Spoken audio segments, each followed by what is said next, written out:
Kim Chu at What's Wrong with Secretary Kim Family, sinuprisa si Paulo sa dressing room ni Kim.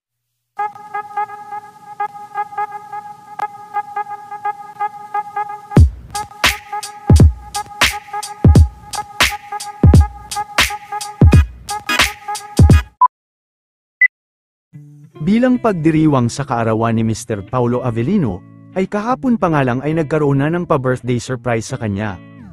Habang sila ay nasa dressing room, at nag-aabang sa kanilang performance sa ASAP, kaagad din na nagpaabot ng pagbati si Kim at pabiro din na tinawag nitong Swiftie, si Mr. Paulo Avellino. Hey, happy birthday!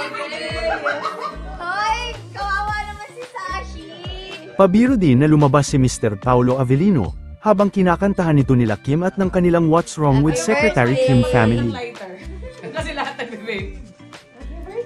Inilabas din ni Kim, ang nakatagong video ni Mr. Paulo Avellino at ayon nga dito ay mas bagay kay Paulo ang laging nakangiti. Happy birthday boss at Paulo Avellino, keep smiling, mas bagay sayo. Maging si Fee ay hindi rin nila nakalimutang batiin, sa kaarawan nito at kinantahan din nila kahapon. Napaka-OA ng gulat. Paano magulat? Dan, taran, dan, dan! Happy birthday! Samantala, hindi rin maitago ang kilig ng kanilang mga fans, dahil napakarami umanong pagbati ni Kim para kay Paulo, makikita din umano sa muka ni Paulo Avellino ang lubos na kaligayahan nito.